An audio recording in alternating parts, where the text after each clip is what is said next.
सुबह सुबह पतिदेव जी की फरमाइश आई कि आज राधिका मूली के पराठे बना। लेकिन अभी घर में मूली ही नहीं थी तो मैंने क्या किया, ऑनलाइन में बुक कर दी। 10 मिनट में घर में आ गई। अब देख रही थी पहले कि क्या सच में आई है या नहीं, अच्छी आई है कि नहीं, क्योंकि मार्केट में हम देख के अच्छे से ख़रीद सकते हैं लेकिन ऑनलाइन में हमें जो आता है वही यूज़ करना पड़ता है। लेकिन किस्मत है कि आज तो अच्छी आ गई थी। फिर मैंने क्या किया, आराम से बैठ के उसको अच्छे से छील लिया और कद्दूकस कर लिया। वैसे तो मैं किचन में ही सब काम करती हूँ लेकिन आज मेरे बच्चे, जो छोटे छोटे बच्चे हैं, वो गए थे बाहर और बच्चे नहीं थे तो इसलिए मैं आराम से बैठ के मेरा काम कर रही थी। नहीं तो अगर बच्चे रहे तो नीचे बैठ के काम करना बोल तो बहुत बड़ी रिस्क हो जाती, क्योंकि वो अपनी हेल्प करने के चक्कर में काम डबल कर देते। लेकिन आज मैंने आराम से बैठ के मेरा काम कर लिया। मैंने क्या किया, देखिए, मूली को अच्छे से छील लिया है और फिर मैं उसको कद्दूकस कर लूँगी। उसको बड़े साइड से कद्दूकस करना है तो आराम से उसको अच्छे से आप कद्दूकस कर लीजिए। आपको जितने लोगों के लिए बनाना है वो हिसाब से आप मूली को ले लीजिएगा। अब मैंने 2 मूली ली थी, 2 मूली मुझे 3 लोगों के लिए काफ़ी है। फिर मैं आ गई किचन में और मैंने वो मूली को रख के साइड में रख के उसको इस तरह से निचोड़ के पानी निकाल लिया। मूली में बहुत पानी होता है और अगर हम भरवा मूली के पराठे बना रहे हैं तो उसका पानी निकालना है। नहीं तो क्या हो जाता है, जब हम मसाला बनाएंगे तो वो पानी छोड़ने लगता है और हमारे पराठे कभी भी नहीं बनेंगे।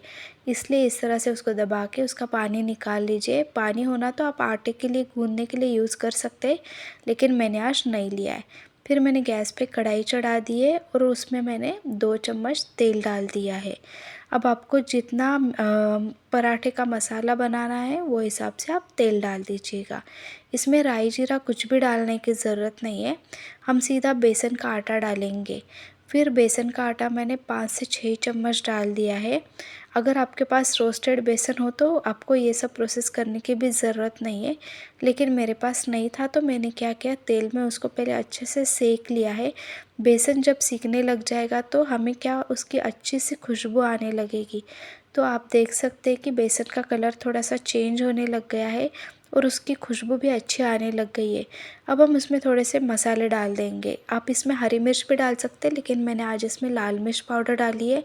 2 चम्मच लाल मिर्च पाउडर, हल्दी पाउडर, धनिया पाउडर और टेस्ट के हिसाब से आपको नमक मिला देना है। थोड़ा सा गरम मसाला डाला है मैंने, आधा चम्मच, और नमक डाल दिया है स्वाद के हिसाब से।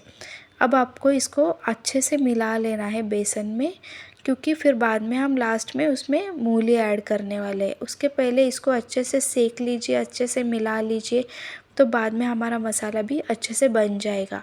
अब मैंने जो मूली का पानी निकाल के रखा था वो साइड में रखा हुआ है। ये सिर्फ मूली है, उसको अच्छे से इस तरह से पूरी कढ़ाई में अच्छे से डाल देना है और फिर धीरे धीरे करके उसको मिला लेना है। अगर आपको ऐसे लग रहा है कि वो नीचे चिपक रहा है तो आप गैस की फ्लेम को ऑफ़ कर दीजिएगा। लेकिन मेरा अच्छे से बन गया है ये पराठे का मिश्रण, तो मैंने उसको कुछ भी नहीं किया है। गैस मेरा लो फ्लेम पे ऑन ही है।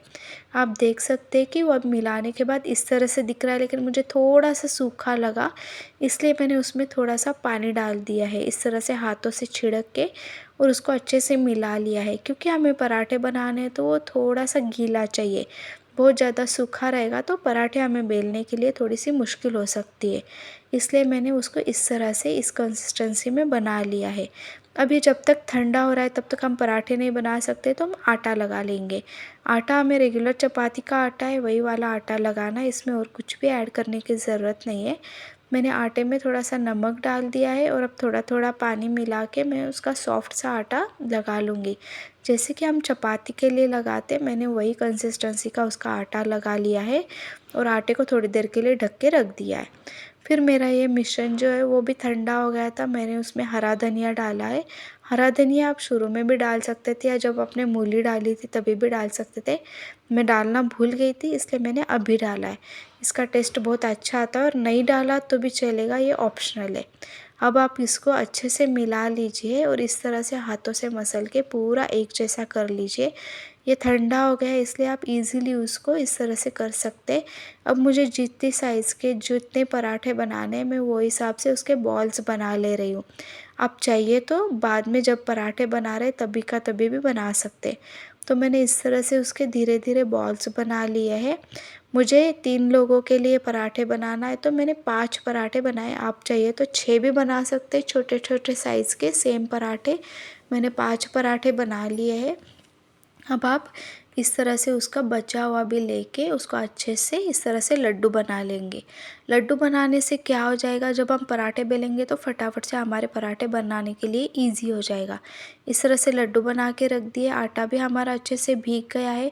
अब उस पे थोड़ा सा तेल डाल दीजिए और आटे को वापस से अच्छे से हमें मसल लेना है। जब हम आटे को अच्छे से मसल लेते तो हमारे पराठे एकदम अच्छे बन जाते हैं। आटा अच्छे से सेट होना बहुत ज़रूरी होता है और आटा अच्छे से लगा लिया तो पराठे बेलने में भी तकलीफ़ नहीं होती है। अब मैंने एक बड़ी सी लोई ले ली है, एक बॉल की जितनी, उसको सूखा आटा लपेट लेंगे और इस तरह से उसको बेल लेंगे।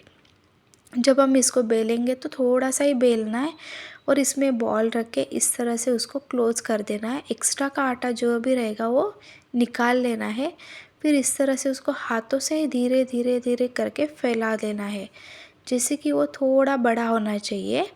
इस तरह से बड़ा होने के बाद वापस से सूखा आटा लगा लेंगे और हल्के हाथों से बेलना है। ध्यान रखना है कि बहुत ज़ोर नहीं लगाना है, नहीं तो हमारा पराठा फटने के भी चांसेस होते हैं। इसलिए वो आप उसको हल्के हाथों से बेलिए और इस तरह से उसको धीरे धीरे करके राउंड शेप दे दीजिए। आप चाहिए तो शेप चेंज भी कर सकते हैं, लेकिन मैंने सारे पराठे राउंड शेप में बनाए थे। इसमें मसाला अच्छे से फैल जाता है और दिखने में भी अच्छा दिखता है। आप देख सकते हैं कि मसाला कितना अच्छे से दिखाई दे रहा है उसमें पराठे में। अब मैंने तवा भी रख दिया था गरम होने के लिए, तो उसमें मैं रख दूँगी मेरे जो बेला हुआ पराठा है वो। गैस की फ्लेम को मैंने मीडियम कर दिया है। आप चाहिए तो थोड़ा और बढ़ा सकते हैं, लेकिन मैंने लो टू मीडियम रखा है। जब तक कि ये पराठा मेरा सिकेगा तब तक मैं और एक बेल लूँगी, इसलिए मैंने ये जलना नहीं वो हिसाब से मैंने गैस की फ्लेम को रख दिया है। उसको मैंने घी लगाया, जैसे कि मैं आप देखते हैं कि मेरे कोई भी रेसिपी में जब मैं पराठे बनाती हूँ तो उसको घी लगाती हूँ। आप चाहिए तो इसको तेल भी लगा सकते हैं, लेकिन घी का स्वाद बहुत अच्छा आता है। आप इसको दबा के दोनों साइड से अच्छे से गोल्डन क्रिस्पी कलर में सेक लीजिए। इस तरह से हमारा पराठा बन के तैयार हो गया है। मेरी थाली तैयार है, उसमें दही ले लीजिए, अचार ले लीजिए। पराठा इतना अच्छा बना कि जब भी मैं पराठा थाली में डाली तभी मुझे ऐसे लगा कि एक बार टेस्ट करके देख लेती हूँ। इसलिए मैंने वो गर्मा गर्म पराठे को ही तभी का तभी टेस्ट करके देखा। बहुत ज़्यादा बढ़िया बना था। आप भी बना के देखिएगा। ये देखिए कितना अच्छा अंदर तक है उसका मिश्रण। आप भी बना के देखिए। लाइक शेयर सब्सक्राइब कीजिए।